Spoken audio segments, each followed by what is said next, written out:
Station number 13 एक ऐसा नाम जिसे सुनकर ही रूह कांप जाती है। कहते हैं आधी रात को यहाँ जो ट्रेन रुकती है वो हर बार कोई ना कोई आत्मा छोड़ जाती है। आरव मेहरा एक युवा पत्रकार जिसने अपनी जिंदगी के सबसे डरावने सच का सामना यहीं किया।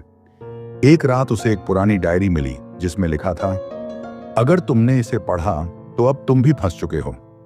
डायरी की पहली पंक्ति थी, नीला अब भी प्लेटफॉर्म पर है। आरव ने खोज शुरू की, स्टेशन 13 की पुरानी फाइलें जो अब तक बंद थीं। 1995 नीला शर्मा, एक छात्रा, ट्रेन के नीचे गिरकर मारी गई, लेकिन उसका शव कभी नहीं मिला। उस रात आरव स्टेशन नंबर 13 पर गया, जहां अंधेरा चुपचाप सांस ले रहा था। सिग्नल की लाल बत्ती झपक रही थी, जैसे किसी चेतावनी की तरह। अचानक प्लेटफॉर्म पर नीला की परछाई दिखाई दी, आंखें खाली, आवाज गूंजती हुई। उसने कहा, मुझे मुक्ति दो, मुझे याद दिलाओ कि मैं कौन थी। आरव ने डायरी खोली और नीला की पूरी कहानी पढ़ने लगा। हर पंक्ति के साथ प्लेटफॉर्म की लाइटें झपकने लगी, जैसे अतीत जाग रहा हो। एक तेज हवा चली और नीला का चेहरा साफ दिखा, एक मासूम आत्मा जो दर्द में थी।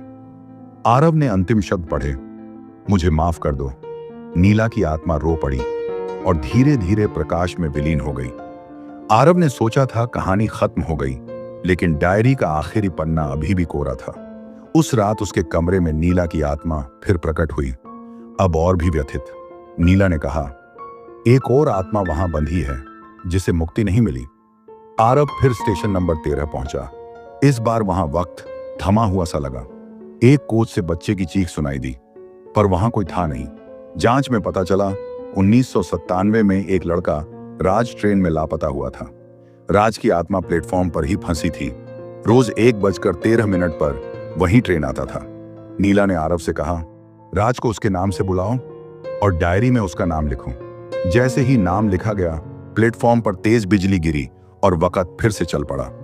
राज की आत्मा मुस्कुराई और नीला के साथ स्वर्ग की ओर बढ़ गई। अब स्टेशन नंबर 13 एक स्मारक बन चुका है, जहां कोई डर नहीं, बस यादें हैं। ऐसी ही कहानियों के लिए नेशनल स्टोरी टीवी को लाइक सब्सक्राइब करें। स्टेशन नंबर 13 आपका इंतजार कर रही है। जल्दी टिकट कटाएं